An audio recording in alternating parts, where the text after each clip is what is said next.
والسلام على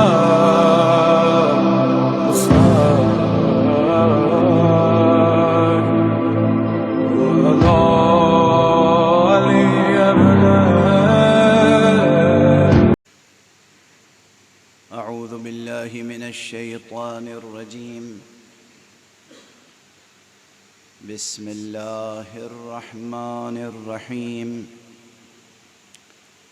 الحمد لله رب العالمين، والصلاة والسلام على أشرف الخلائق أجمعين، سيدنا وسيد الأولين والآخرين، حبيبنا وحبيب إله العالمين، إمام المرسلين وخاتم النبيين، شفيع المذنبين ورحمة للعالمين، أبي القاسم المصطفى محمد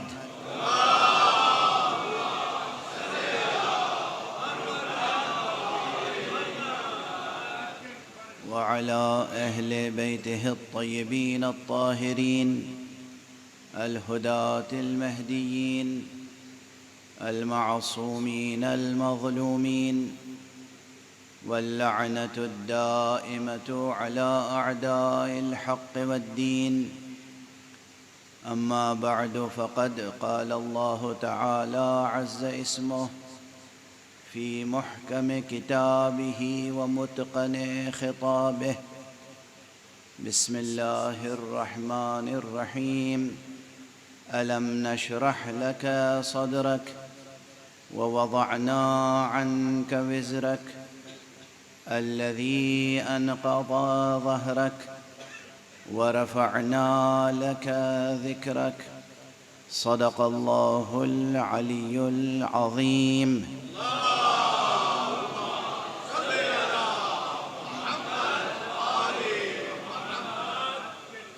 ایک اور بلندر صلوات پڑھیں.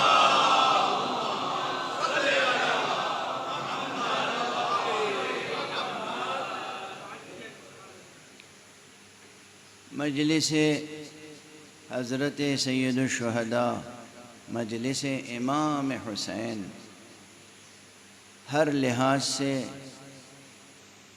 وزین، رزین، رصین اور عظیم ہوتی ہے. ہر اعتبار سے اس کی اہمیت ہوتی ہے، لیکن کبھی کبھی مختلف جہات سے اس کی اہمیت میں اور اضافہ ہو جاتا ہے. جو لوگ فرش اعضاء پہ تشریف لاتے ہیں ان میں سے ہر ایک کی اہمیت کا میں قائل ہوں. میں عموماً عرض کرتا ہوں کہ جو فرش اعضاء پہ قدم رکھ دے پھر وہ عام آدمی نہیں ہوتا. لیکن پھر بھی مراتب ہوتے ہیں ماشاءاللہ، اس میں شعراء و ادباء، اہل فکر، اہل دانش ہوتے ہیں. اور آج مجھے اس بات کی مسرت ہے کہ بزم میں ہمارے عزیز القدر اور عظیم القدر جناب حجت الاسلام والمسلمین مولانا سید رضا حیدر صاحب قبلہ رضوی تشریف فرما ہیں، جو لندن سے تشریف لائے ہیں. شاید کراچی کے حضرات انہیں اس قدر نہیں جانتے، حالانکہ انہیں جاننا چاہیے کیونکہ ان کا تعلق کراچی ہی سے ہے اور یہاں خدمتیں انجام دے چکے ہیں وہ پہلے اس شہر میں. اور یہ میں ان کی سیرت اور ان کے کردار سے واقفیت کی بنا پہ کہہ رہا ہوں کہ جہاں بھی انہوں نے خدمتیں انجام دی کمال اخلاص کے ساتھ،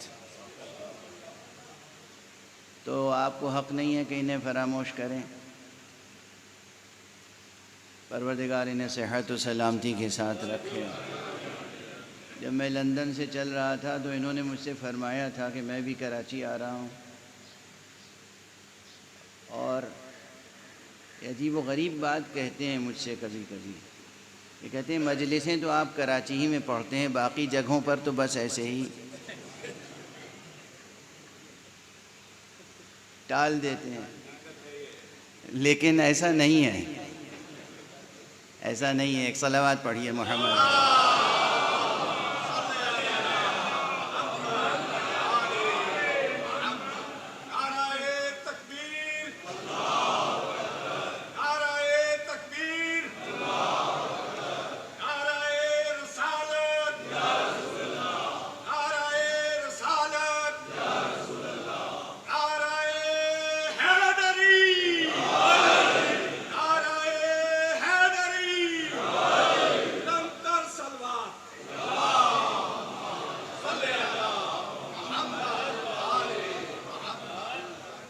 سورہ مبارکہ انشراح، سورہ مبارکہ شرح، قرآن مجید کے اس سورے کی ابتدائی آیتوں کی روشنی میں جو سلسلہ گفتگو ہے اس کا عنوان ہے تسلسل زماں میں ختم نبوت کا مفہوم۔ آج 4 محرم ہو گئی، گویا اس عنوان پر گفتگو کی آج چوتھی قسط ہے۔ اب تک جو کچھ میں گزارش کر سکا ہوں اس میں پہلی بات تو یہ ہے کہ زمانہ جتنا بھی طویل ہو ہے محدود۔ زمانے کو جس قدر بھی بے کرا سمجھا جائے مگر وہ ہے محدود اور متناہی، لمیٹڈ، ایک ظرف ہے۔ اور جب یہ ظرف ہی محدود ہے تو پھر یہ کوئی بڑا مسئلہ نہیں رہ جاتا۔ یہ اسی لیے واضح کرنے کی کوشش کی تھی کہ اگر یہ واضح ہو جائے کہ ظرف محدود ہے تو پھر یہ بڑا مسئلہ نہیں رہے گا کہ اس نامحدود ظرف میں ختم نبوت کے کیا معنی ہیں۔ ظرف محدود ہے اور اس لیے ختم نبوت کا مفہوم سمجھنے کے لیے، اس کی معنویت کو سمجھنے کے لیے کسی بہت زیادہ فلسفیانہ و فکری کاوش اور آزمائش سے گزرنے کی ضرورت نہیں ہے۔ کچھ ابہام ہوتا ہے، کچھ کسی اجمال کی بنا پر، اس ابہام کو برطرف کرنے کی ضرورت ہے۔ اور اس سے ملتی جلتی بحثیں تاریخ میں گزر چکی ہیں۔ پہلے زمانے کے تعلق سے اگر صرف گفتگو کی جائے تو زمانے کے تعلق سے اور بھی بہت سے عناوین ہیں، لیکن وہ تمام عناوین، وہ تمام ابواب فکر وا کرنے کی گنجائش نہیں ہے ابھی۔ مثلا دنیا بھر کی شاعری میں اور خصوصاً فارسی اور اردو شاعری میں تو یہ رہا ہے کہ کوئی بھی ستم انسان پر ہو، کوئی بھی ظلم ہو، اس کو منسوب کس سے کرتے ہیں؟ زمانے سے، روزگار سے یا آسمان سے۔ عجیب بات ہے۔ یعنی اردو کی کلاسیکی شعریات میں تو یہ سمجھیے مسلمہ امر مان لیا گیا ہے کہ زمانے کی ستم رانی، زمانے کا ستم، روزگار کا ستم، آسمان کا ستم، کہتے ہیں چرخ ستمگار۔ اور اس شعری روایت اور مبہم سی فکری روایت کو غالب تک نے برتا ہے۔ ان کا مشہور مطلع ہے کہ جس میں انہوں نے کہا ہے کہ نوید امن ہے بیداد دوست جاں کے لیے، نوید امن ہے بیداد دوست جاں کے لیے، رہی نہ طرز ستم کوئی آسماں کے لیے۔ تو وہ طرز ستم جا کے بات ٹوٹی کہاں؟ آسمانی پہ ٹوٹی۔ اس اعتبار سے بھی، اور یہ کہاں تک بات پہنچی ہے، ذرا میں کیوں ذہن میں آ گئی یہ بات؟ ہمارے حدیثی ذخیرے میں ایک عجیب و غریب حدیث ہے۔ ہم نے اس لیے کہا کہ بہرحال مسلمین کے حدیثی ذخیرے میں ہے۔ اور غالباً صحیحین میں ہے، دونوں مشہور صحیح کتابوں میں ہے، جس میں کہا گیا ہے کہ لا تسبوا الدہر وانا الدہر، یا لا تسبوا الدہر ان اللہ هو الدہر، نعوذ باللہ۔ اس حدیث کو صحیح تسلیم کر لیا گیا ہے صرف دو حضرات کے صحیح تسلیم کر لینے کی بنیاد پر۔ اور ہمارے یہاں اور اس پر تھوڑی بہت گفتگو کی علماء نے۔ ہمارے مجامع حدیث میں تو یہ نہیں ہے براہ راست، لیکن بعض کتابوں میں اسے زیر بحث ضرور لایا گیا کہ برفرض صدور اگر واقعاً حضرت پیغمبر صلی اللہ علیہ وآلہ وسلم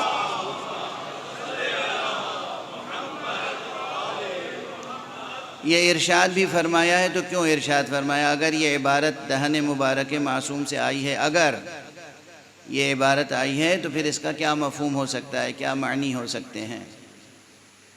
اچھا، جو لوگ فقہ الحدیث میں اس قدر گہرائی تک کام کرنے کے عادی نہیں ہیں، انہوں نے تو یہ سمجھ لیا کہ زمانہ ہی خدا ہے۔ جی، اب آپ سمجھیں کہ میں کیوں یہ مسائل منبر پر بھی ذکر کر دیتا ہوں۔ زمانہ ہی خدا ہے، ایسا نہیں ہے۔ خدا خالق زماں ہے، خدا زماں نہیں ہے۔ خدا خالق دہر ہے، خدا دہر نہیں ہے۔ اللہ سبحانہ و تعالیٰ کے ناموں میں کوئی نام دہر نہیں ہے۔ کسی بھی اعتبار سے آپ خدا کو وقت یا خدا کو زماں یا خدا کو دہر سے تعبیر نہیں کر سکتے۔ کل بھی مجلس کے بعد ایک صاحب نے مجھے میسج کر کے اس حدیث کی طرف توجہ دلائی، اور مجھے صدمہ ہوا، افسوس ہوا، تکلیف ہوئی، رنج پہنچا۔ کیا فکر ہے، کیا تصور خالق ہے، کیا تصور خالق ہے؟ اللہ زماں نہیں، خالق زماں ہے۔ اللہ دہر نہیں، خالق دہر ہے۔ یہ نہ کہیے کہ ان اللہ هو الدہر، اللہ ہی دہر ہے۔ یہ لا تسب الدہر یعنی دہر کو برا نہ کہو، وَأَنَا الدَّهْرُ، میں ہی دہر ہوں۔ لا تسب الدہر تو تعلیم اچھی ہے، لیکن وَأَنَا الدَّهْرُ واقعاً پیغمبر نے فرمایا؟ مجھے نہیں معلوم، مجھے نہیں معلوم کہ پیغمبر نے یہ فقرہ بھی کہا ہوگا وَأَنَا الدَّهْرُ۔ اللہ فرما رہا ہے وَأَنَا الدَّهْرُ، میں ہی دہر ہوں۔ یہ پورا قرآن مجید آپ کے سامنے ہے۔ هل أتى على الإنسان حين من الدهر لم يكن شيئا مذكورا، کیا انسان کے اوپر کوئی ایسا لمحہ بھی سلسلہ دہر میں آیا ہے کہ جب وہ قابل ذکر بھی نہ تھا؟ یہاں دہر سے کیا مراد ہے؟ اللہ کے ناموں میں سے کوئی نام ہے دہر؟ اللہ نہ دہر ہے اور نہ زمان، نہ وقت، نہ اجل۔ وہ ہے خالق اجل، وہ ہے خالق زمان، وہ ہے خالق دہر، وہ ہے خالق وقت۔ تو اس طرح کی تعبیروں کو اختیار نہ کریں۔ پس منظر یہ ہے کہ عموماً انسان اپنی کسی غلطی کو تسلیم نہیں کرتا۔ دیکھیں یہاں پر ایک سبق آموز بات ہے، جتنے ہم سب کی عادت ہے، کوئی بھی نقصان پہنچا اگر ہماری غلطی سے بھی پہنچا ہے تو ہم یہ مانیں گے نہیں کہ ہماری غلطی سے پہنچا ہے۔ وہ فلاں نے مشورہ دیا تھا، غلط مشورہ دیا تھا، اب کیا کریں؟ وہ اس وجہ سے غلطی، اس وجہ سے نقصان پہنچا، اس وجہ سے نقصان پہنچا، زمین نے نقصان پہنچا دیا، آسمان نے نقصان پہنچا دیا، وقت نے نقصان پہنچا دیا، فلاں نے نقصان، ورنہ ہم اپنی ہرگز نہیں، ہم تو غلطی کر ہی نہیں سکتے۔ یعنی گویا فطرت انسان میں یہ ہے کہ وہ اپنے کو کسی بھی درجے میں خطا کار تسلیم نہیں کرنا چاہتا۔ یعنی ہر شخص اپنے کو معصوم سمجھتا ہے، بس اللہ کے نمائندوں کو معصوم تسلیم کرنے کے لیے تیار نہیں ہے۔ صلوات پڑھ دیجئے محمد۔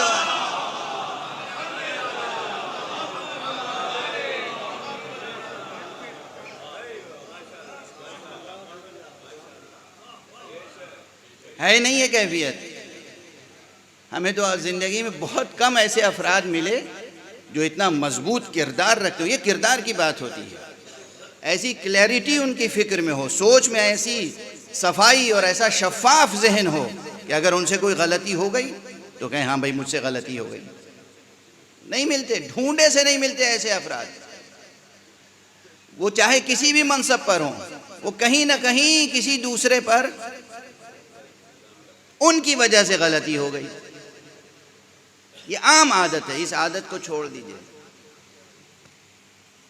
میں ڈائریکٹ کبھی اخلاقی باتوں میں بھی نہیں اس طرح سے گزارش کرتا, مگر عرض کر رہا ہوں یہ عادت چھوڑ دیجئے. یہ اچھی بات نہیں, یہ اچھے صحت مند ذہن کی علامت نہیں ہے, یہ صحت مند انسان کی علامت نہیں ہے. آپ عمل انجام دے رہے ہیں نا, اپنے عمل کی صحت اور خطا دونوں کی ذمہ داری آپ قبول کریں. یہ نہیں کہ صحیح کام کیا تو میں نے, اور غلطی ہو گئی تو مولانا رضا حیدر صاحب کی وجہ سے.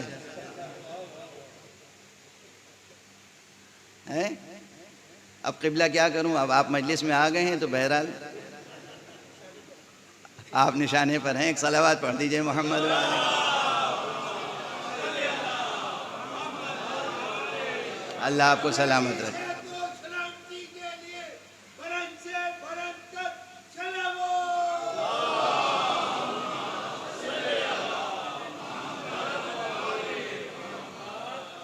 پھر ایک بار جملہ دہرا دوں تاکہ جوانوں اور بچوں کے ذہن میں یہ بات راسخ ہو جائے.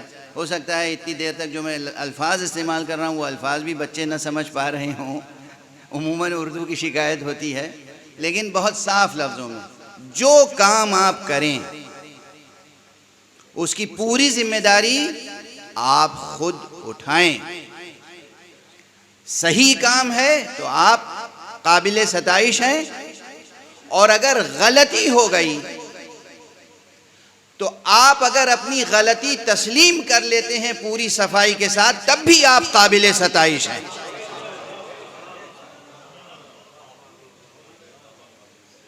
اور اگر آپ نے یہ کوشش کی کہ اپنی غلطی کو دوسرے کے سر تھوپنا چاہا تب آپ قابل مذمت ہیں. یہ نہیں کہ آپ اپنی غلطی دوسرے پہ ڈال کے تعریف سمیٹ لیں گے, نہیں. اگر آپ نے غلطی کی اور کہا کہ مجھ سے غلطی ہو گئی تب بھی آپ قابل ستائش, قابل انعام, قابل اکرام, قابل احترام. لیکن اگر آپ نے یہ حرکت کی تو یہ کوئی مستحسن حرکت نہیں ہے, یہ صحت مند ذہن کی علامت نہیں ہے. لیکن ہماری پوری تہذیب اس خطا میں مبتلا ہے, جس کا نتیجہ یہ ہے کہ ہماری شاعری, ہماری پوئٹری, ہماری صدیوں کی روایت, ادبی روایت, کوئی بھی غلطی, مصیبت, مشکل, اس کی ذمہ داری کس پر؟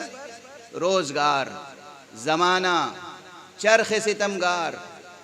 آسمان ہمارے اوپر مصیبتیں ڈھاتا ہے, آسمان ہمارے اوپر ستم ڈھاتا ہے, آسمان ہمارے اوپر ظلم کے پہاڑ توڑتا ہے.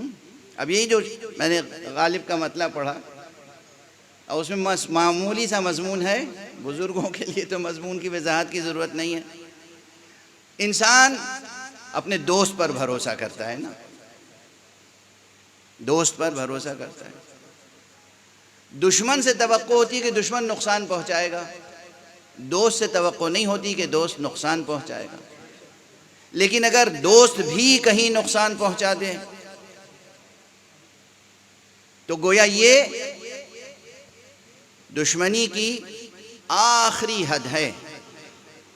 تیزی سے میں عرض کروں, اب جب آخری حد آ گئی تو غالب کہتے ہیں کہ اب تو آسمان کے لیے کوئی دشمنی کرنے کی جگہ چھوٹی نہیں, کوئی موقع بچا نہیں. ایک شاعرانہ مضمون کہ نوید امن ہے بیداد دوست جہاں کے لیے, چونکہ دوست نے بیداد کر دی تو یہ دوست کی بیداد میرے لیے نوید امن ہے کہ اب میں محفوظ ہوں ہر ستم سے, ہر ظلم سے. کیوں؟ رہی نہ سر طرز ستم کوئی آسمان کے لیے, اب آسمان کے لیے ظلم کرنے کا کوئی موقع نہیں رہ گیا. کون سی بیمار فکر ہے, غور فرما رہے ہیں آپ؟ اچھا یہ ایک غالب پر تھوڑی ہے، ماشاءاللہ ہماری صدیوں کی پوئٹری کی جو ٹریڈیشن ہے اس میں شامل ہے یہ زمانے کو برا کہنا اور آسمان کو۔ اچھا یہ آسمان کیوں آ گیا بیچ میں؟ کیونکہ زمانے کا تصور حرکت آسمان کے ساتھ جڑا ہوا ہے۔ زمانہ کیسے وجود میں آتا ہے؟ یہ زمانہ جس میں ہم ہیں، یہ جو گھڑی ہمیں وقت بتاتی ہے، یہ کون سا وقت بتاتی ہے؟ یہ جو سورج اور چاند کی گردش ہے اور جو زمین کی گردش ہے، یہ جو آربٹس پر گردش ہے نا، اسی گردش کے حساب سے یہ دن اور رات تبدیل ہوتے ہیں، اور یہ ساعتیں ہم نے مقرر کر لی تقسیم کر کے۔ چونکہ ان ساعتوں کی تقسیم اور اس وقت کا وجود حرکت آسمان پر منحصر ٹھہرا، اس لیے اب جو بھی ظلم و ستم زمانہ کرے گا اس کی ذمہ داری آسمان پر، اور کیا؟ زمین بیچاری مظلوم و معصوم ہے۔ واضح ہے؟ ایک بلند صلوات پڑھ دیجئے محمد۔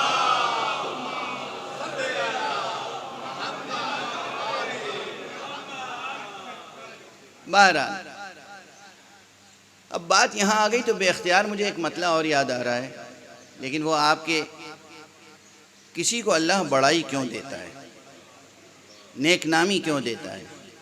یہی غالب جس کے اس مطلع پہ میں تنقید کر رہا ہوں، اسی غالب نے ایک قصیدہ اور کہا ہے، عظیم الشان قصیدہ، البتہ وہ فارسی کا ہے، اور وہ حضرت امام زمانہ عجل اللہ تعالی فرجہ الشریف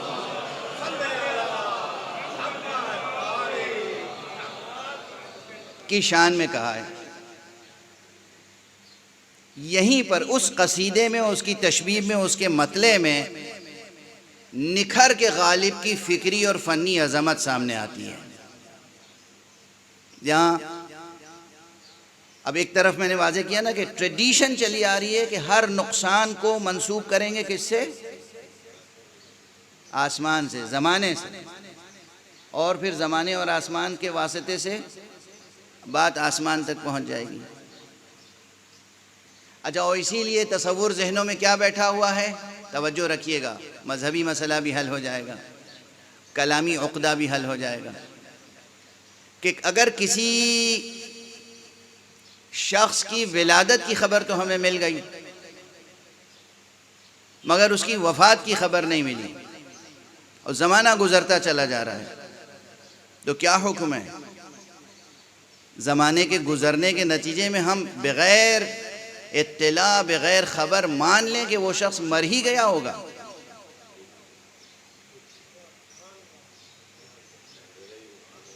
چونکہ زمانہ گزر رہا ہے، کافی زمانہ گزر گیا، اس لیے یقیناً اب وہ مر چکا ہوگا۔ عقل کا یہ فیصلہ درست ہوگا؟ فقہ میں بھی یہ مسئلہ درپیش ہوتا ہے۔ اگر کوئی شخص غائب ہو گیا اور اس کی زوجہ ہے، وہ زوجہ کب تک انتظار کرے؟ دیکھیے نا، فقہ میں بھی یہ مسئلہ آتا ہے، یہ عملی مسئلہ ہے۔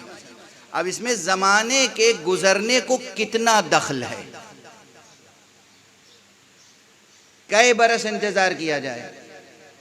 فقہی اعتبار سے، شرعی اعتبار سے، قانونی اعتبار سے، عام دنیاوی اعتبار سے، سماجی اعتبار سے احکام واضح کر دیے گئے ہیں حدیث اور فقہ میں، وہ روشن ہے، اسے اس وقت نہیں واضح کرنا۔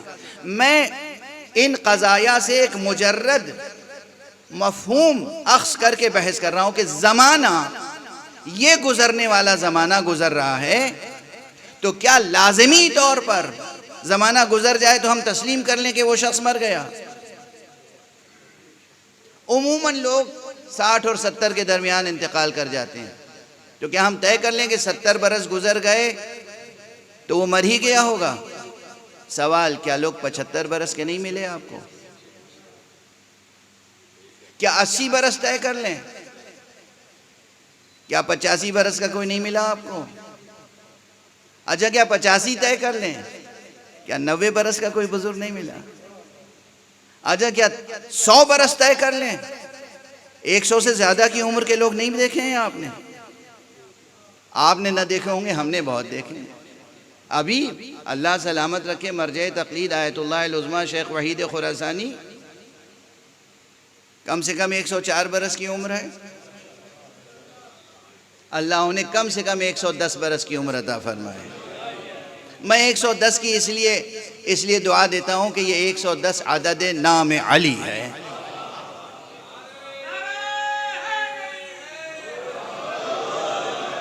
اللہ ان کا سایہ ہمیشہ ہمیشہ سلامت رکھے. لیکن ایک مومن اس دنیا میں زیادہ دن رہنا بھی نہیں چاہتا، اور یہ دنیا اس لائق نہیں ہے کہ انسان ہمیشہ ہمیشہ یہاں رہے. انسان اس سے بلند ہے، انسان اس سے بہت بلند ہے کہ اس دنیا میں اسے ہمیشگی کی خواہش ہو.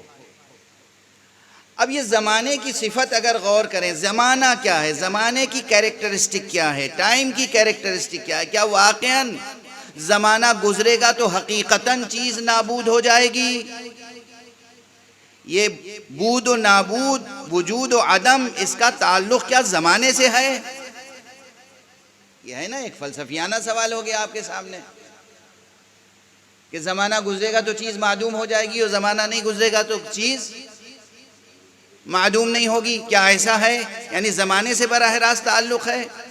وجود اور عدم کا تعلق زمانے سے نہیں ہے، وجود اور عدم کا تعلق مشیت خالق وقت سے ہے، خالق زمان سے ہے. اللہ چاہے گا کہ کوئی باقی رہے تو وہ باقی رہے گا. اللہ نہیں چاہے گا کہ کوئی ظرف زمان میں زیادہ دیر تک باقی رہے، باقی نہیں رہے گا. کل کا جملہ یاد رکھیے گا، یہ ایک لمحہ بھی ہمارا ظرف زمان میں رہنا سوائے مشیت الہی کے اور کسی کے اختیار میں نہیں آئے. کل میں نے بے اختیار ایک مثال زبان پر آ گئی تھی، عرض کیا کہ اس زمانے کی حیثیت بالکل چھلنی کی سی ہے، اور زندگی اور عالم ہستی یہ ہے اس میں پانی کی طرح. کوئی چھلنی میں پانی لے کے کھڑا ہو سکتا ہے؟ نہیں، مگر اس چھلنی میں زندگی ہے. اور کیوں ہے؟ اس لیے کہ اللہ سبحانہ و تعالیٰ کی مشیت ہے، اس کی حکمت ہے، وہ ہے. تو وہ جس کو چاہے نابود کرے، جس کو چاہے باقی رکھے. یہ تصور ہماری شاعری میں رائج نہیں ہوا، ہماری شاعری میں وہ دوسرا تصور رائج ہوا. جب امام زمانہ پہ قصیدہ لکھا غالب نے، تو وہاں پر غالب کے اندر موجود فلسفی اور مفکر اور مؤمن ابھر کے سامنے آیا. اور عجیب و غریب مطلع کہا ہے واقعہ. ایک مطلع کی شرح میں نہ جانے کتنے صفحے لکھے جانے چاہیے. کبھی ذہن میں خیال بھی آیا تھا، چند صفحے میں نے لکھے بھی، پھر وہ کام رک گیا. انہوں نے فرمایا ہے کہ ہست از تمیز آئین دہر نیست کہ کسرا زیان دہد. یہ ایک ہی مصرع، پہلا مصرع صدیوں کی پوئٹک ٹریڈیشن پر ایک محاکمہ ہے، پوری صدیوں کی شاعرانہ روایت کو رد کر رہا ہے. ہر شاعر اٹھتا ہے اور ہر قسم کے زیاں کو منسوب کرتا ہے وقت کی طرف. اور غالب کیا کہہ رہے ہیں؟ آئین دہر نیست کہ کسرا زیان دہد. یہ دہر کا، زمانے کا قانون اور دستور نہیں ہے کہ وہ کسی کو بھی نقصان پہنچائے. آئین دہر نیست بالکل ایک اسٹیٹمنٹ ہے، ایک قانون جیسے بیان کر رہے ہیں. آئین دہر نیست کہ کسرا زیان دہد، ہست از تمیز گر بہما استخوان دہد. اب یہاں پر پوری شاعری کر دی اس نے. اب کیا کروں، مجلسی ماحول ہے لیکن میں غیر مجلسی گفتگو کیے جا رہا ہوں. آپ ایک صلوات پڑھ دیں محمد.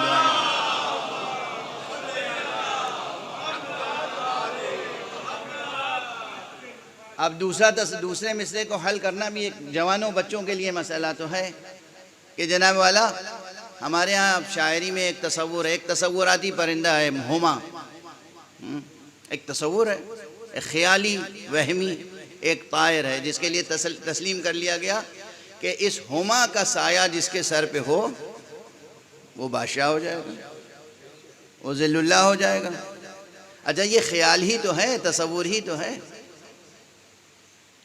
آپ کے تخیل نے ایک ایسا پرندہ تخلیق کر لیا، اس کا نام ہما رکھا۔ تو کہتے ہیں کہ چونکہ دہر کا دستور کسی کو نقصان پہنچانا نہیں ہے، اور نہ صرف یہ نقصان پہنچانا نہیں ہے، بلکہ ہوتا تو یہ ہے کہ اگر کبھی کوئی تصور تھا تو بعد میں وہ حقیقت میں بدل جاتا ہے۔ دیکھیے، پہلے خیال آتا ہے آپ کو، کوئی نظریہ، کوئی ہائپوتھیسس، پھر وہ ہائپوتھیسس جو ہے تھیوری بنتی ہے، اور پھر تھیوری جو ہے وہ ایکسپیریمنٹ کے بعد پھر وہ ٹیکنالوجی کا حصہ بن جاتی ہے، اور پھر آپ اس کے معروضی آثار دیکھتے ہیں۔ یعنی پہلے ذہن میں ایک تصور آتا ہے، زمین پر رینگنے والی زندگی جب دو پیروں پہ چلنے لگی تو اس نے دو پروں سے اڑنے والے پرندوں کو دیکھ کر خواہش کی کہ وہ بھی اڑے۔ پہلے خیال آیا، اس خیال کو پہلے شاعری اور نثر میں کہانی کے قصے کی شکل میں بیان کیا گیا، وہ اڑن کھٹولا وجود میں آیا، وہ ایک وہمی چیز تھی، لیکن اب ماشاءاللہ خیال تھا لیکن اب ایک ناقابل انکار حقیقت ہے، واضح ہے۔ اب آپ پرواز کر رہے ہیں صبح و شام۔ ایک بزرگ ہوا کرتے تھے، اب نام نہیں لوں گا، ہمارے اللہ صحت و سلامتی دے، جناب نجم الحسن جعفری صاحب کو، انہی نے نقل کیا مجھ سے۔ ایک بہت بزرگ شخصیت تھے، ان کو انہوں نے دعوت دی یہاں مجلس پڑھنے کے لیے، اور ان کو ہوائی جہاز کا ٹکٹ بھیج دیا۔ وہ جب آئے ایئرپورٹ پر، پرانے خیالات کے بزرگ تھے، تو انہوں نے پہلے ہوائی جہاز کو دیکھا، اس کے بعد واپس چلے گئے۔ اب یہ یہاں انتظار کر رہے ہیں کہ صاحب تشریف لائیں گے، معلوم ہوا وہ واپس چلے گئے۔ کہا کیوں واپس چلے گئے سرکار؟ کہا میں غیر فطری سواری پر سفر نہیں کرتا، میں غیر فطری سواری پر سفر نہیں کرتا۔ اب دیکھیں زمانہ گزر گیا، اور اب اگر ہم کہیں کہ ہم ہوائی جہاز پہ سفر نہیں کرتے تو لوگ کہیں گے کیا غیر فطری بات کر رہے ہیں۔ کل جو خیال تھا، کل جو تصور تھا، کل جو صرف ایک کنسپٹ تھا، کل جو صرف ایک نوشن تھا، وہ آج ایک ریئلٹی ہے۔ یہ پوئٹک حقیقت نہیں ہے، یہ سائنٹیفک حقیقت ہے۔ یہاں پر اس مسئلے میں غالب نے اس طرف توجہ کی کہ پوری پوئٹک ٹریڈیشن کو رد کیا۔ آئین دہر نیست کے کسرا زیان دہد، دستور وقت، دستور زمان، آئین دہر یہ نہیں ہے کہ کسی کو زیادہ نقصان پہنچائے۔ اور اس لیے اگر کل آپ نے ہما کا صرف تصور کیا تھا تو آج زیب دیتا ہے کہ آپ ہما کو ایک وجود عطا کر دیں۔ یہاں سے اس نے گفتگو کا آغاز کیا تاکہ زمانے کے تعلق سے ذہن انسانی کی فکری روش درست ہو جائے، پھر وہ بتا سکے کہ دیکھو یہ امام زمانہ کا تصور نہیں تھا، یہ تو ایک حقیقت ہے، اور جب ایک حقیقت ہے تو زمانہ چاہے جتنا گزر جائے حقیقت باقی رہے گی اگر باقی رکھنے والا اسے باقی رکھے۔ صلوات پڑھ۔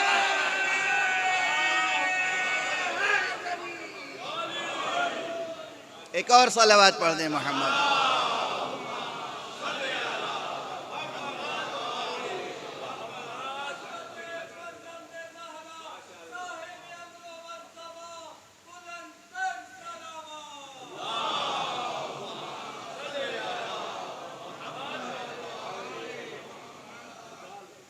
اب کیا کروں، میری عادت ہے جوانوں کے لیے، بچوں کے لیے کہ بھئی وہ تھوڑا سا فلسفے سے بھی آشنا ہو جائیں، ادب سے بھی آشنا رہیں، ادبی روایات اور ٹریڈیشنز، اور اس میں یہ بھی تمیز رہے کہ کیا ٹریڈیشنز کتنی گہری ہیں، صحیح ہیں، درست ہیں، کسے قبول کریں کسے رد کریں، کہاں تک رد و قبول کی گنجائش ہے۔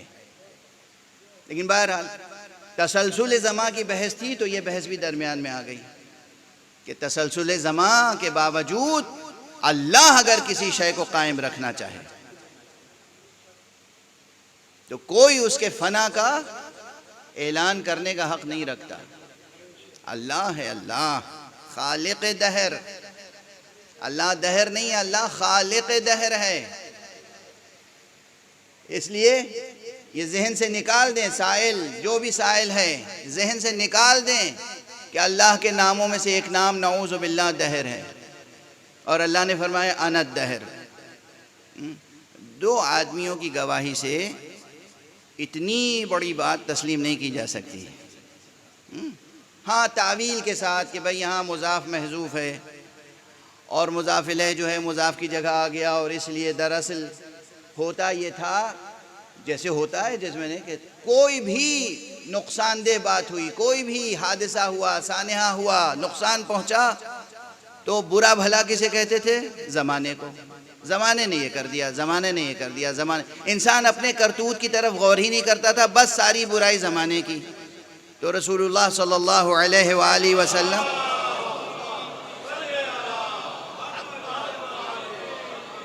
جن کی بعثت ہی اس لیے ہوئی تھی کہ وہ عقل انسانی کی رہنمائی کریں،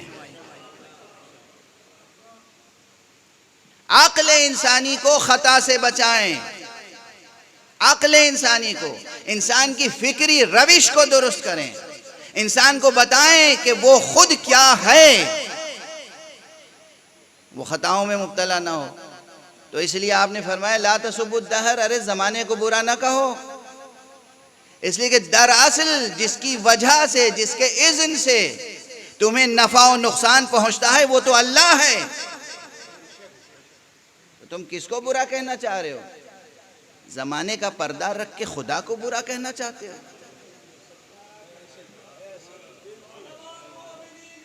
ایک صلوات پڑھیے محمد والے۔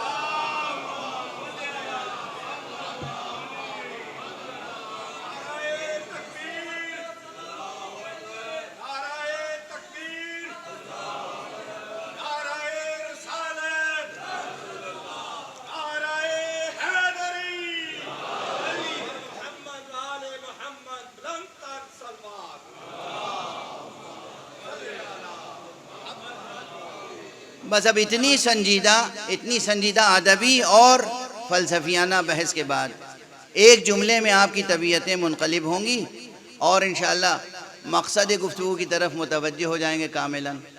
جس طرح زمانے کا دستور نہیں ہے کہ وہ زیاں پہنچائے، بلکہ خالق زماں کے ہاتھ میں اور اختیار میں سب کچھ ہے، اور پھر یہ زماں خود ہے محدود، لا محدود و بے کرا نہیں ہے۔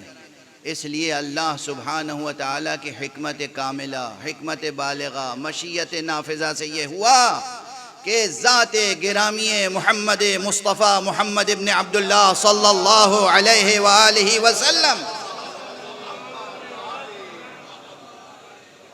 پر نبوت ختم کر دی گئی، اور اس حکمت سے ختم کی گئی کہ اب قیامت تک جتنی بھی نسلیں آئیں، جو بھی ان کے سوالات ذہنوں میں پیدا ہوں، ان تمام سوالات کے جوابات ارشادات و فرامین و سیرت و قانون محمد میں موجود صلی اللہ علیہ وآلہ وسلم۔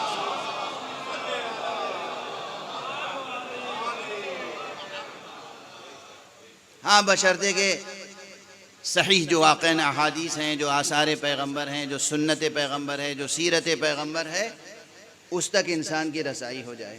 خدا کی قسم میں عرض کر رہا ہوں، خدا جوانان عزیز سائنس پڑھیں، دنیا کے سارے علم پڑھیں، دنیا کو آپ اپنی ٹھوکروں میں رکھیں اور تسخیر کریں، مگر بحیثیت انسان آپ کے جتنے مسائل ہیں، ان تمام مسائل، ان تمام تساؤلات، ان تمام سوالات کے جوابات آپ کو پیغمبر اکرم صلی اللہ علیہ وآلہ وسلم کی زبان مبارک سے اور آپ کے کردار سے مل جائیں گے۔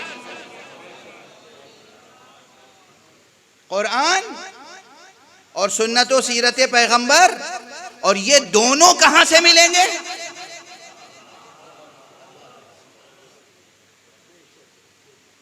یہ بھی مسئلہ ہے، یہ بھی مسئلہ ہے۔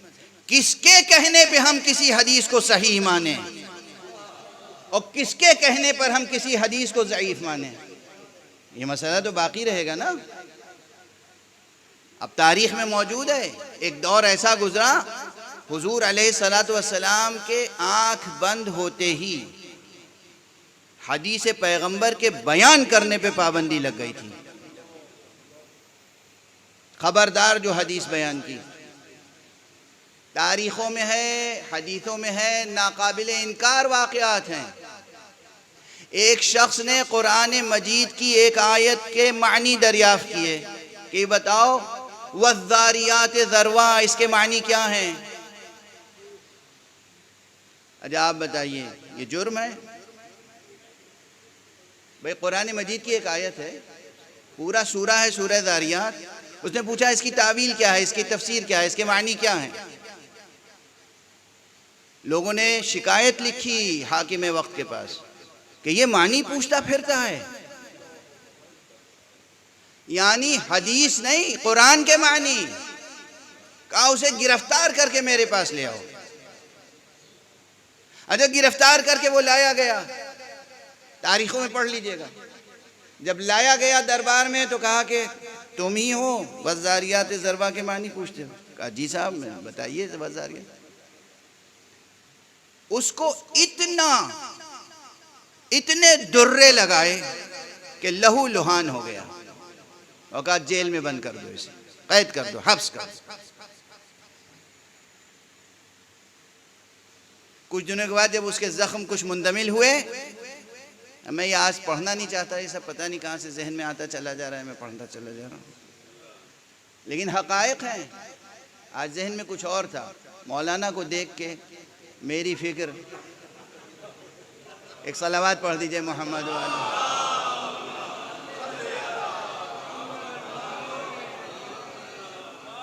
میں ہوں اسی معاشرے کا نا، تو اسے حبس کر دیا گیا، قیدی۔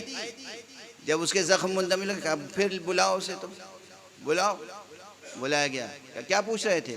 کہا صاحب والذاریات ذروا کے معنی۔ پھر اسے کوڑے مارنا شروع، سر سے پیر تک لہو لہان۔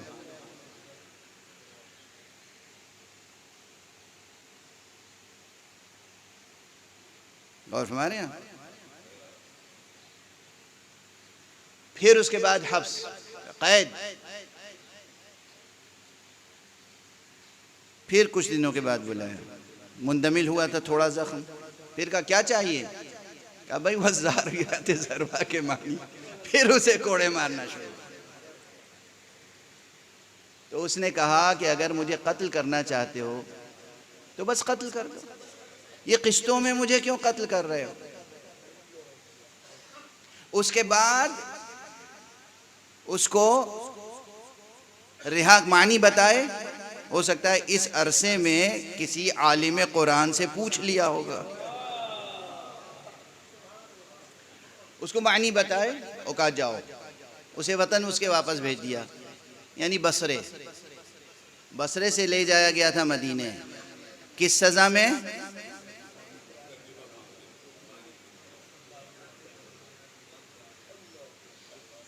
والذاریات ذروا کے معنی ہیں، واپس لے جاؤ اور اعلان کر دینا بصرے میں، پورے شہر میں کوئی اس شخص کے پاس بیٹھے نہیں، کوئی اس سے گفتگو نہ کرے، کسی مجلس میں یہ جائے نہیں، اگر کسی حلقہ ذکر میں، حلقہ درس میں، کسی بزم میں کہ شریک ہو جائے تو کوئی اس سے بات نہ کرے۔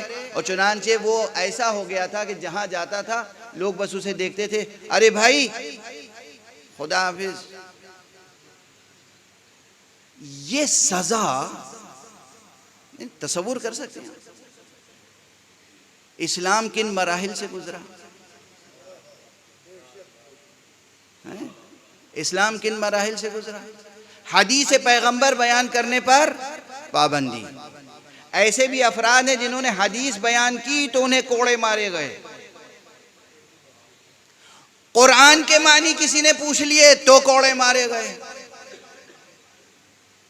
اب بتائیے کہ جب درباروں میں حکام کے زیر اثر حدیث پر بھی پابندی ہو، قرآن پر بھی پابندی، تو ان کا پہچاننا ضروری ہے جن کی قربانیوں سے قرآن بھی بچا، حدیث بھی بچا۔ صلوات پڑھ دیں محمد والے۔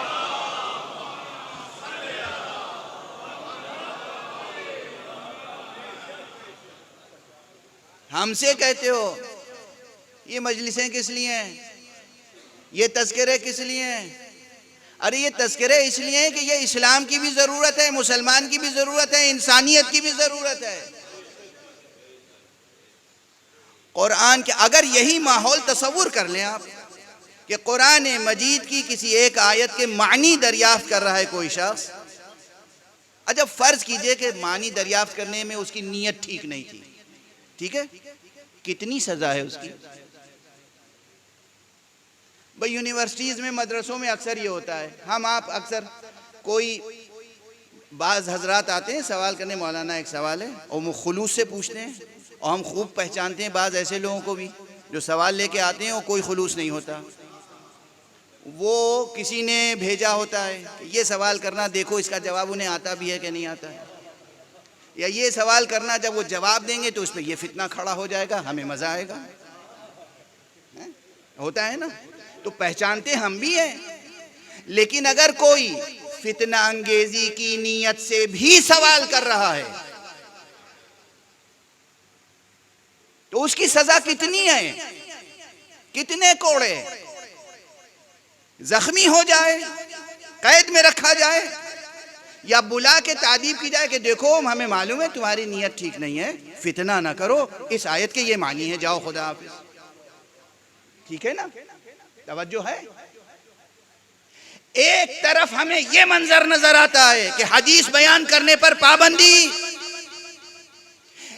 قرآن مجید کے معنی پوچھنے پر پابندی، اور ایک طرف ہمیں وہ منظر نظر آتا ہے کہ منبر پر آ کر ایک شخص کہتا ہے سلونی سلونی قبل ان تفقدونی، پوچھو مجھ سے پوچھو قبل اس کے کہ ہم تمہارے درمیان نہ رہیں، اور قرآن کے بارے میں پوچھو کون سی آیت کب نازل ہوئی، کہاں نازل ہوئی، رات میں نازل ہوئی یا دن میں نازل ہوئی، کس کے بارے میں نازل ہوئی، ہم سے جو چاہو پوچھ لو۔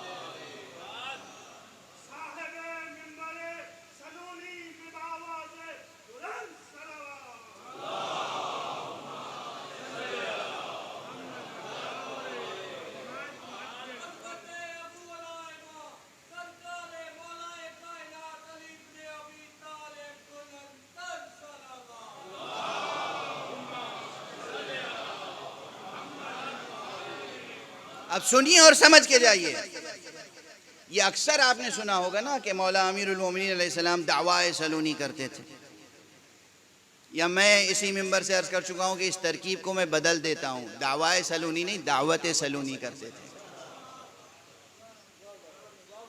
دونوں میں بہت فرق ہے، دعوائے سلونی نہیں کرتے تھے، دعوت سلونی کرتے تھے۔ اچھا اس میں بھی عام ذہنوں میں کیا ہے، جو حاسد ہیں اور ماشاءاللہ کم نہیں ہیں، وہ کیا سمجھتے ہیں، علی میں نعوذ باللہ انانیت بہت تھی، اپنے علم کے اظہار کے لیے کہتے، علم کے اظہار کے لیے نہیں، ارے یہ دعوت سلونی دین کی، مذہب کی، معاشرے کی ضرورت تھی، جس معاشرے کو حدیث و قرآن دونوں سے کاٹ کے رکھ دیا گیا تھا، اس معاشرے میں ضرورت تھی اس امام کے لیے کہ وہ بار بار کہے سلونی سلونی، ارے تمہیں کہیں سے جواب نہیں ملتا ہے تو ادھر آ جاؤ، ختم نبوت کے مقام کی حفاظت ہمارے سپرد کی گئی ہے، صلوات پڑھ دیں محمد و آلہ۔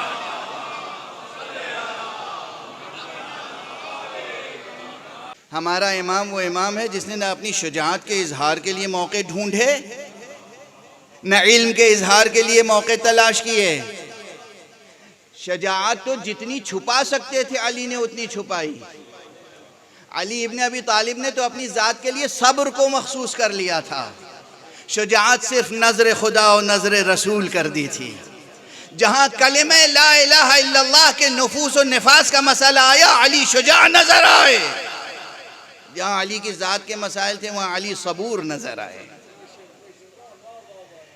تو علی نہ اپنی قوت ظاہری و جسمانی کے اظہار کے لیے موقع ڈھونڈا کرتے تھے، نہ اپنے علم کے اظہار کے لیے موقع ڈھونڈا کرتے تھے، چونکہ معاشرے میں ابواب علم بند کر دیے گئے تھے، نہ قرآن کی آیت کے معنی کوئی پوچھ سکتا ہے، نہ حدیث رسول، یہ ایک بہت آسان ذریعہ تھا کس چیز کا؟ وہ آگے خالی جگہ چھوڑ رہا ہوں، بھر لیجئے گا. صلوات پڑھیے محمد.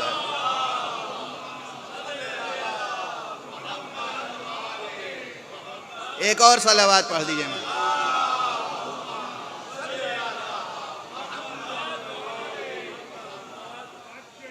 بات سے بات نکلتی چلی جا رہی ہے. مقام ختم نبوت در یتیم عبداللہ پر اس لیے ہے منحصر ان کے ساتھ کہ ایک تو اللہ کی وہ کتاب آئی قرآن جس کی حفاظت اللہ نے اپنے ذمہ رکھی، اور خود پیغمبر کی سیرت، اس کی حفاظت بھی اللہ نے اپنے ذمہ رکھی. جو پیغام لے کے آئے تھے حضور، اس سے پہلے کیا تھا؟ ذرا زمانے کے تاریخی تسلسل میں اس مسئلے کو دیکھیے. توجہ رکھیے گا جو طالبان علم ہے بطور خاص. رسول اللہ صلی اللہ علیہ وآلہ وسلم، ہمارے نبی، ہمارے رسول، جو دین لے کے آئے تھے وہ کیا تھا؟ وہ اس سے کتنا مختلف تھا جو جناب آدم لے کے آئے تھے؟ جو جناب آدم لے کے آئے تھے اس سے جو جناب خاتم دین لے کے آئے کتنا مختلف تھا؟ بہت زیادہ مختلف تھا. جو جناب نوح دین لے کے آئے تھے وہ کتنا مختلف تھا؟ جو جناب ابراہیم لے کے آئے تھے وہ کتنا مختلف تھا؟ مجھے تو کوئی اختلاف نظر نہیں آتا، اور خود قرآن کی نص ہے اس موضوع پر. ان الدین عند اللہ الاسلام. اللہ کے نزدیک تو دین بس اسلام ہے. جب دین بس اسلام ہے تو جو آدم لے کے آئے وہ بھی اسلام تھا، جو نوح لے کے آئے وہ بھی اسلام تھا، جو ابراہیم لے کے آئے وہ بھی اسلام تھا، جو حضرت موسیٰ لے کے آئے وہ بھی اسلام تھا، جو جناب عیسیٰ لے کے آئے وہ بھی اسلام تھا، جو جناب خاتم لے کے آئے وہ بھی اسلام تھا. تو دین تو ایک ہی تھا، اور جب ایک ہی چیز پیش کرنی تھی تو آدم ہی پہ نبوت ختم کیوں نہیں ہو گئی؟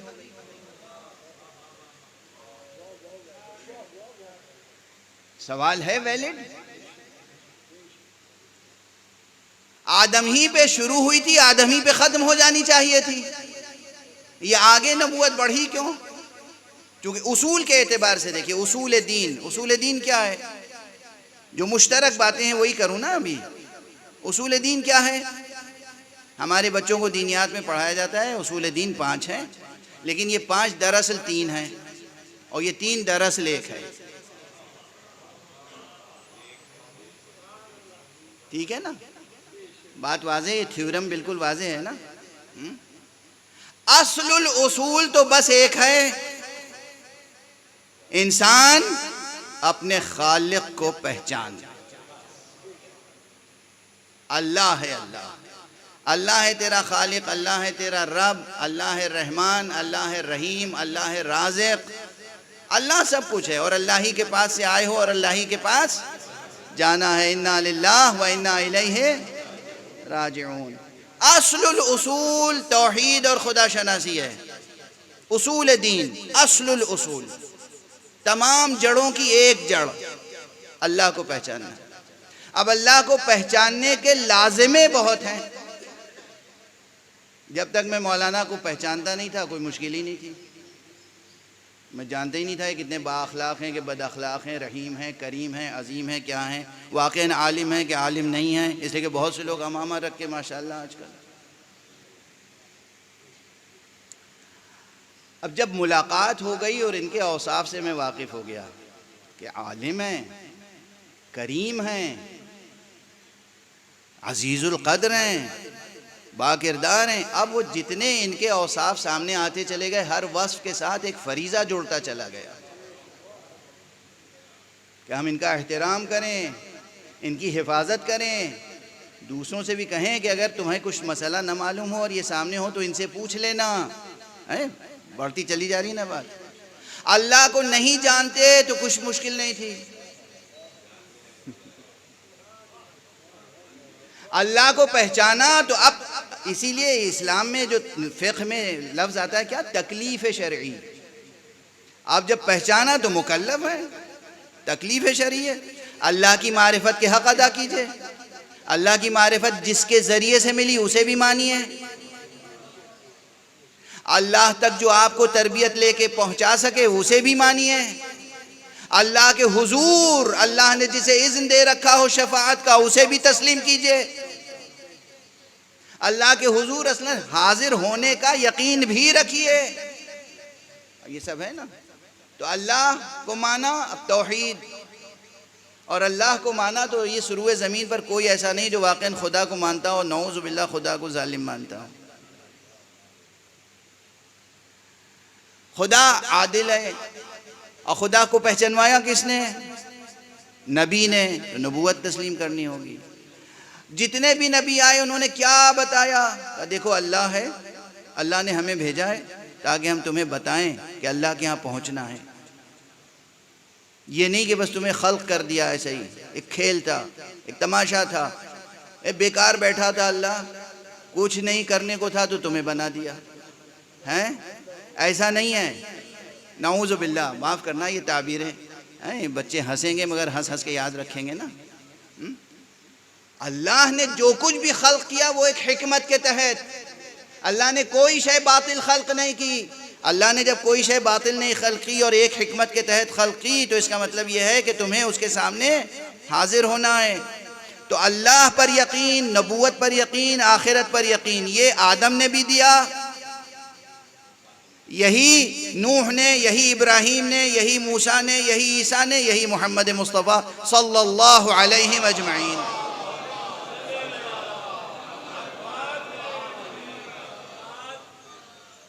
تو جب پیغام یہی تھا تو آدم پہ کیوں نہیں ختم ہو گئی نبوت؟ اور اگر پیغام یہی تھا اور ایک کے بعد ایک نبی آتے رہے تو پھر محمد پہ کیوں ختم ہو گئی نبوت؟ سوال ہے نا.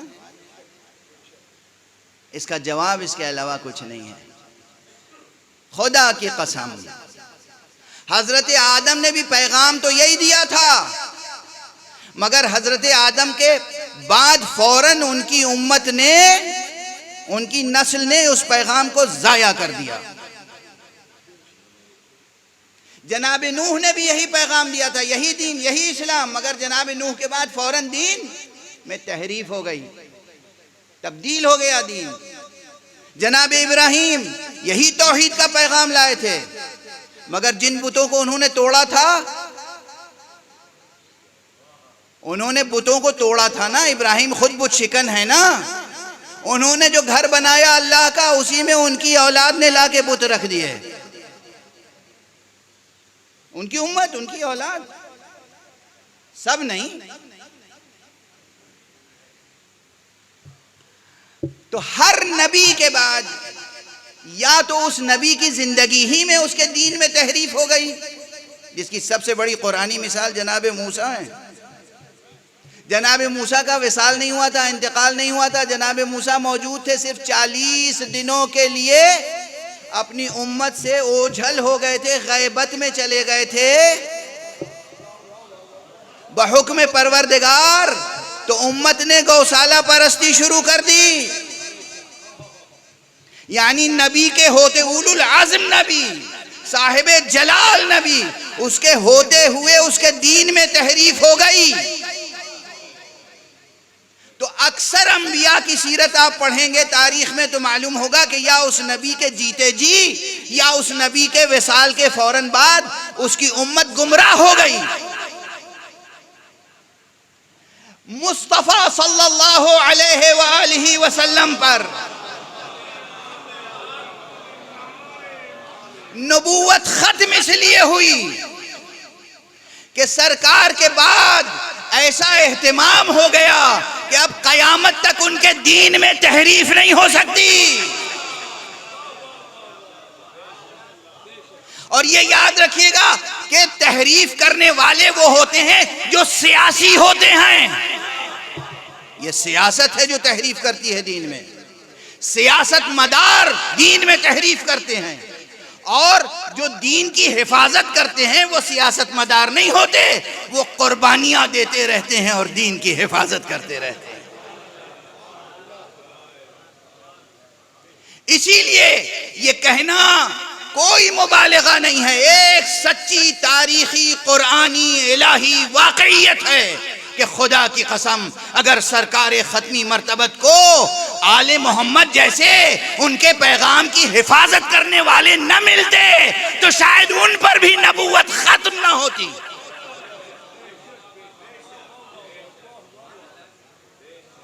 اور اسی لیے اتنی بڑی داستان کو سمیٹ کے میں نے استعاراتی اور شاعرانہ اور خطیبانہ زبان میں کہا تھا پہلے روز کہ یہ جنہیں حضور بٹھاتے تھے شانے پر، یہ تھے مہر مقام ختم نبوت۔ صلوات پڑھ دیں محمد و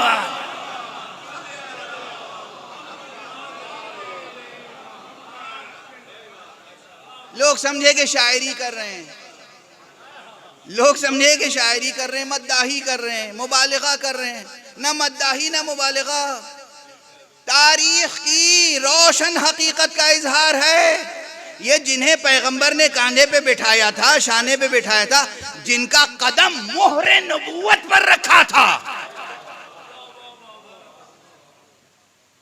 یاد ہے نا جب خانہ کعبہ کے اوپر رکھے ہوئے بت کو توڑ رہے تھے تو علی نے قدم کہاں رکھا تھا؟ پیغمبر نے اپنے شانوں پہ اٹھایا تھا نا، اجا کسی اور کو کیوں نہیں اٹھایا؟ ارے قد و قامت میں تو اور بھی بہت سے لوگ تھے جن کے تصور کیا جا سکتا ہے بھائی تمہارا ہاتھ نہیں پہنچے گا، شاید تم آ جاؤ تمہارا ہاتھ پہنچ جائے۔ قد و قامت کو نہیں دیکھا، قدم کو دیکھا کہ کس کے قدم یہاں آنے کے لائق ہیں۔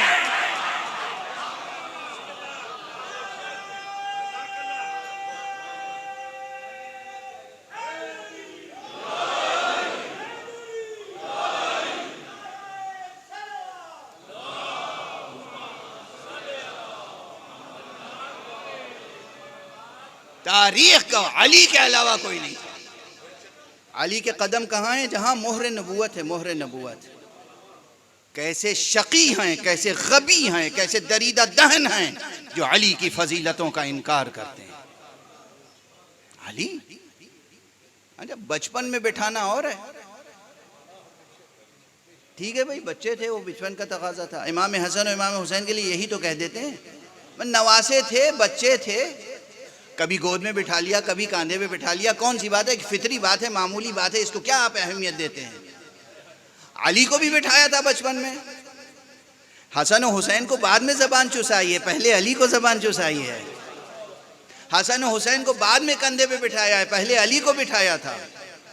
امیر المومنین علی ابن ابی طالب سے رسول اللہ 30 برس بڑے تھے، 30 برس، 1-2 برس نہیں، 30 برس، 30 برس بڑے تھے، اپنی اولاد کی طرح علی کو پالا تھا۔ لیکن یہ خانہ کعبہ میں بت شکنی کا جو موقع تھا اس وقت علی بچہ نہیں تھے۔ آپ لاکھ کہیں کہ جب اسلام قبول کیا تھا تو علی بچوں ہی کی فہرست میں تھے، مگر جب بت توڑا تھا تو علی بچوں کی فہرست میں نہیں تھے۔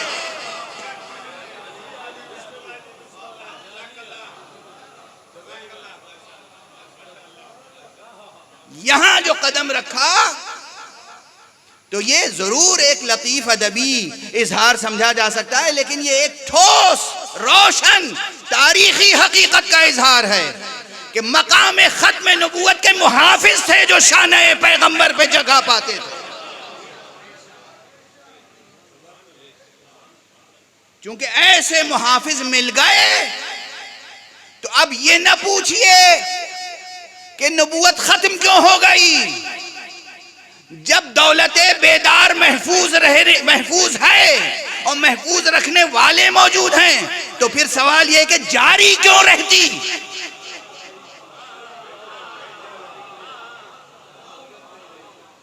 نبوت ختم کیوں ہو گئی سوال نہ کیجئے۔ اگر آپ چاہیں گے نبوت جاری ہو تو جاری کس لیے ہو؟ مصطفیٰ کے دین میں کوئی تحریف نہیں ہوئی، نہ اصول میں تحریف ہوئی، نہ فروع میں تحریف ہوئی، نہ متن قرآن میں تحریف ہوئی، کسی اعتبار سے اسلام میں تحریف نہیں ہوئی۔ لیکن یہ یاد رکھیں کہ آج ملت میں، امت میں جتنے بھی تفرقے ہیں اور جتنے بھی فرقے ہیں، جس کے پاس جتنا اسلام ہے بطفیل محمد و آل محمد ہے۔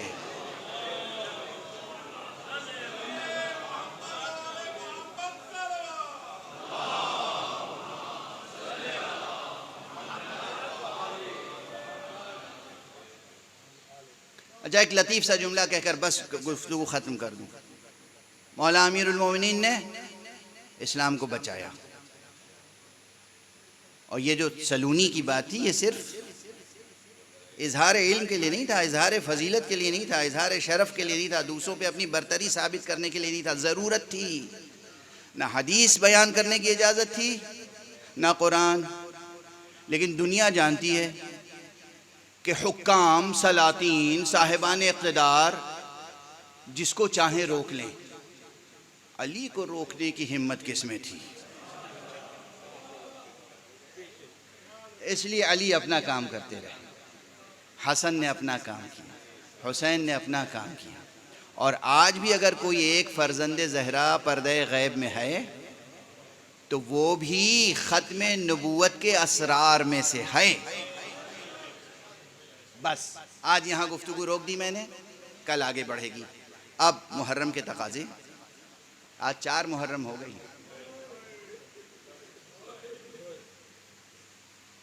یہ سب باتیں اصول دین و فروع دین و اخلاق و آداب، یہ سب تو آقا حسین کے نام کے تصدق میں ہے۔ اصل تو ہمیں آقا حسین کا تذکرہ کرنا، ایک مقام خاتمیت کی حفاظت، ساتھ ساتھ تمام انبیاء کی ریاضتوں کی حفاظت۔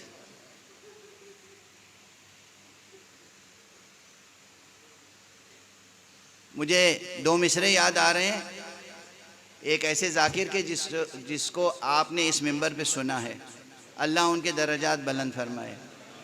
علامہ نجم آفندی مرحوم کے فرزند، ان کے بیٹے، میرا خیال ہے اس منبر پہ شاید نجم آفندی بھی پڑھ چکے ہوں، انہوں نے بھی سلام پڑھا ہوگا، مرثیہ پڑھا ہوگا، لیکن ان کے بیٹے مرحوم مغفور علامہ سہیل آفندی صاحب وہ یہاں ذاکری کر چکے ہیں۔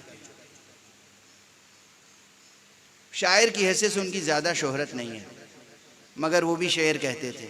ان کے 2 مصرے ہیں، سادہ سے 2 مصرے، کہتے ہیں انسان کے جگانے کو جب بیت گئیں صدیاں،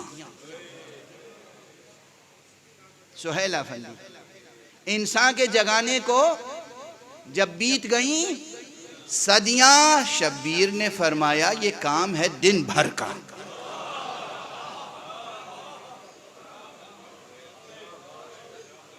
انسان کے جگانے کو جب بیت گئیں صدیاں، شبیر نے فرمایا یہ کام ہے دن بھر کا۔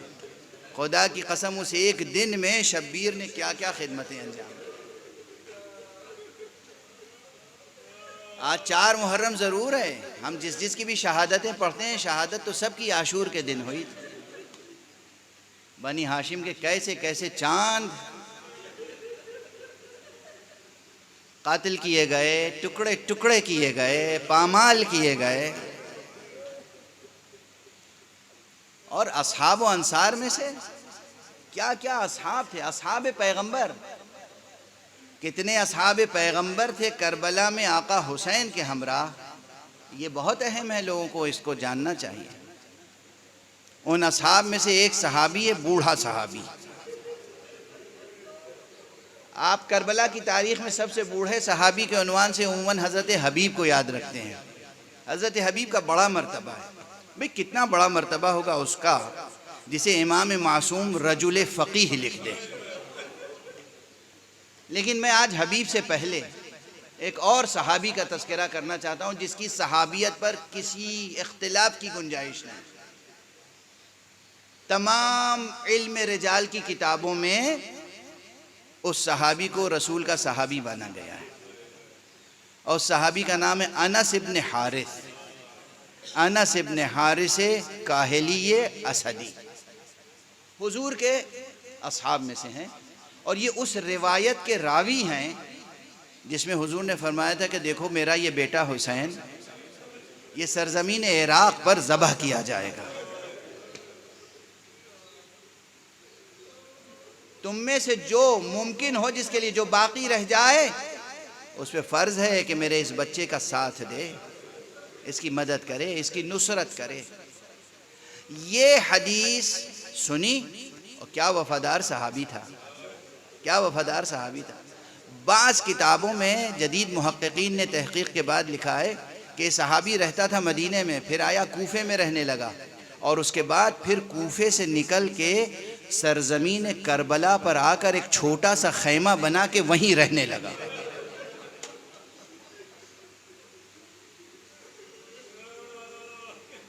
اور جب آقا حسین کربلا پہنچے ہیں تو یہ صحابی حاضر ہوا، آقا کی خدمت میں پہنچا، بیعت کی، اور روز عاشور عجب انداز سے حسین کے سامنے آئے۔ میں کیا عرض کروں، بوڑھے اتنے تھے کہ کمر خمیدہ، یہ بھویں اور پپوٹے لٹک گئے تھے، آنکھیں ڈھک گئی تھیں۔ انہوں نے ایک نیزہ لیا، ایک شمشیر لی، اور پٹکا لیا، ایک رومال لیا، اور اپنے ایک دوست کے پاس پہنچے، کہا دیکھو ذرا یہ بھویں اوپر کر کے رومال باندھ دو تاکہ میں دیکھ سکوں، دیکھو یہ نیزہ اور یہ پٹکا یہ میری پیٹھ اور کمر سے لگا کے باندھ دو تاکہ ذرا میں سیدھا کھڑا ہو سکوں۔ اس کے بعد شمشیر لی اور آقا حسین کے سامنے آئے،